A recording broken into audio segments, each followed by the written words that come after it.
Hello everybody, welcome to Voices of Friedreich's Ataxia. Our goal is to raise awareness and funds to cure Friedreich's Ataxia, FA. Today we will talk about My FA Status Update, It's Complicated. By Kendall Harvey. I had a wonderful childhood, yet I knew how hard my parents worked to make that happen. So, when I became a grown-up, I felt like I had fairly realistic expectations. I planned on working hard and living a fulfilling life, raising a family, and building a fun village to do my life with. I never expected things would always be easy, but I also didn't expect it to be this hard. Friedreich's Ataxia, FA, came into my life when I was just 25 and completely rewrote my expectations. Now, after dealing with 8 years of disease progression, I can honestly say that my life is substantially more complicated than I ever anticipated. I am physically and emotionally drained by the end of nearly every day. I fight against my very cells every minute to stay as healthy, mobile, active, and forward-moving as I can be. Daily survival with FA is exhausting on its own, but when you add in the work associated with the rest of life outside of FA, it's almost too much to bear. For example, when I was more emotionally fragile, the littlest thing such as losing my favorite pair of sunglasses or having to stop for a red light when running late would send me over the edge. I would explode, and say, as if I wasn't already dealing with enough with FA. Now I have to deal with this, too. When people would ask how my day was, I would immediately think about how awful having FA was, which would cloud my answers. I would respond bitterly that, life is unfair because I have FA, ignoring all of the good things in my life. When people would ask about my vacations, weekends, or life in general, I would grumble about FA. I realized that FA had taken over my life, and I was making it the center point of everything.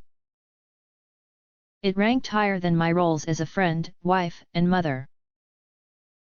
I've come to see how unhealthy that approach was. I was living in a perpetual state of near boiling, and the slightest inconvenience was enough to set me off and make me think that everything in my life was ruined. So, I have learned to adapt my approach to life yet again. I now try my best to separate my FA-related struggles from my common daily struggles when it's appropriate to do so. I have noticed that when I adjust my mindset and expect that all things FA-related will be hard, the other curveballs that life throws my way seem to be less disruptive. While FA is an important aspect of my life that people take a sincere interest in, I know that they are not always asking Kendall the FA patient for updates. I now make a conscious effort to not always answer from an FA-centered point of view. I am always willing and ready to talk about FA, but I now wait for specific questions before diving into that often dark and difficult topic that I know is difficult for people to relate to. I had a wonderful childhood, yet I knew how hard my parents worked to make that happen. So, when I became a grown-up, I felt like I had fairly realistic expectations. I planned on working hard and living a fulfilling life, raising a family, and building a fun village to do my life with. I never expected things would always be easy, but I also didn't expect it to be this hard. Friedreich's Ataxia, FA, came into my life when I was just 25 and completely rewrote my expectations. Now, after dealing with 8 years of disease progression, I can honestly say that my life is substantially more complicated than I ever anticipated. Kendall Harvey is also an FA patient, and this information was taken from Team Kendall with their permission. The link is provided in description.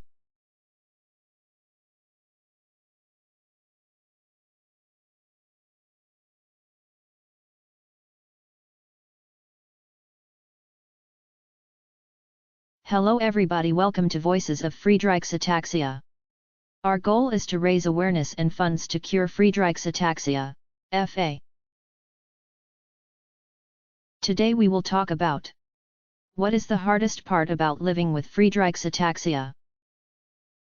By Kendall Harvey. If you were to ask me, what is the hardest part about living with Friedreich's Ataxia? I would answer that it is accepting the inevitable and relentless nature of a progressively degenerative disease. To put it in a relatable way, it can be challenging to wake up and feel joy, motivation, peace, purpose, and strength in each day because of the harsh reality that I am less able than I was yesterday, while knowing that I will be even less able tomorrow. The progressive nature of FA haunts me, and it can so easily overwhelm me. I am fortunate to be surrounded by phenomenal friends and family that help me adapt, roll with the punches, and focus on the good in my life. FA is a relentless challenge, but I know that I can make it through, despite my disability. Not only that, but I will have an abundantly joyful life if I don't give up, because I am just as relentless as FA. Kendall Harvey is also an FA patient, and this information was taken from Team Kendall with their permission. The link is provided in description.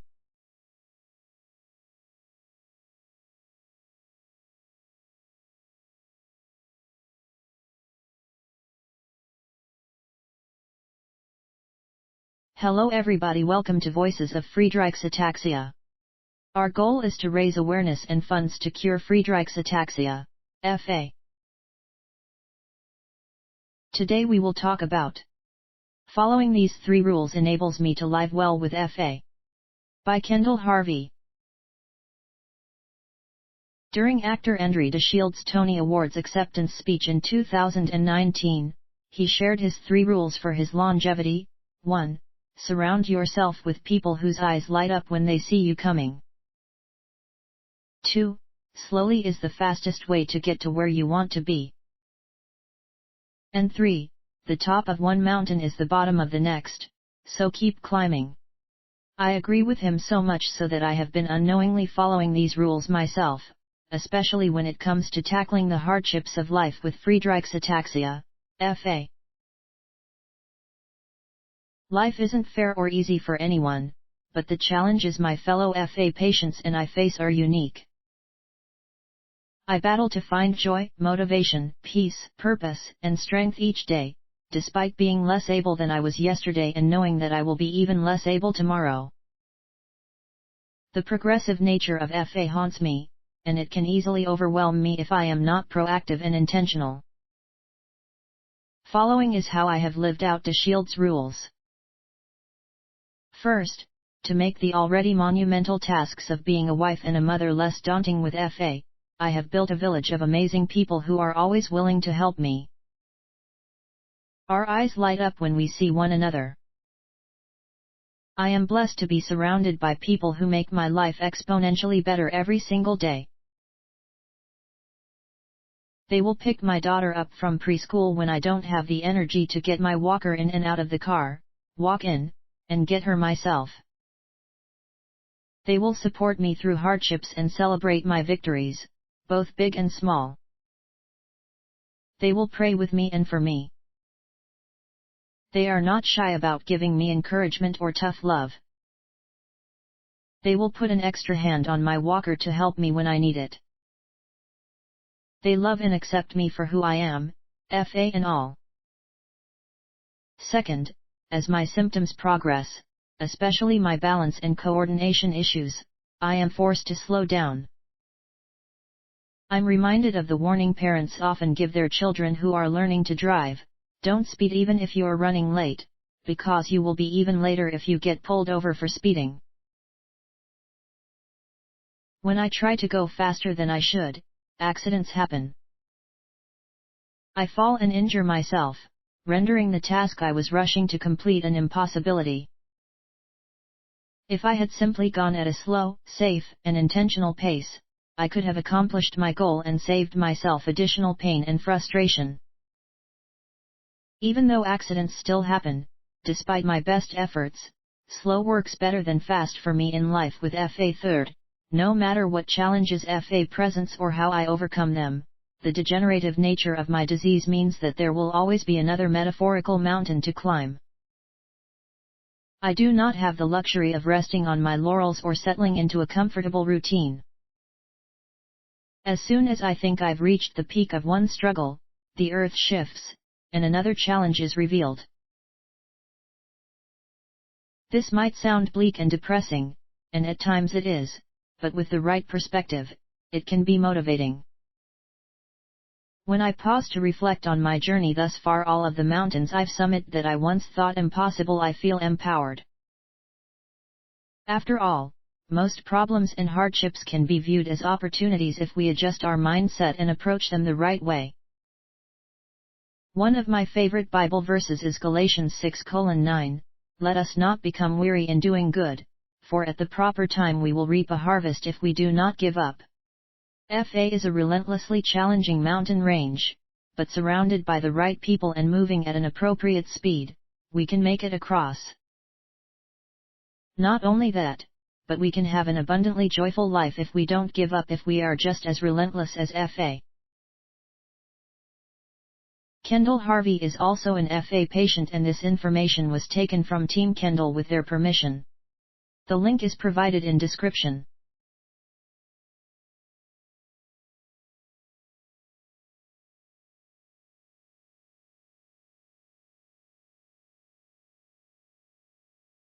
Hello everybody, welcome to Voices of Friedreich's Ataxia. Our goal is to raise awareness and funds to cure Friedreich's Ataxia, FA. Today we will talk about Reminding Myself to Focus on the Positive by Kendall Harvey. Focusing on the negative aspects of life always seems to come more naturally than focusing on the positive ones. Whether we like it or not, bad things have a way of taking center stage and eclipsing the good, especially when it's something significant like becoming progressively disabled. At 34, I've been using a walker for over 3 years due to degenerating disabilities caused by Friedreich's ataxia, FA.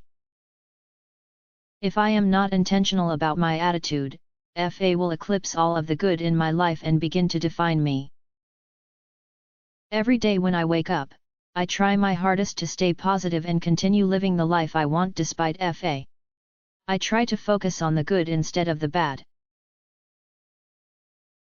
I was diagnosed 4 years after I got married. After my husband and I received more information about what pregnancy and motherhood would look like with FA, we decided to continue following our dreams by having children. I thought I had an idea of what to expect. I believed I had made peace with the notion that motherhood would look different for me. I knew it would be hard, but I now know that nothing could have prepared me for how emotional this journey is.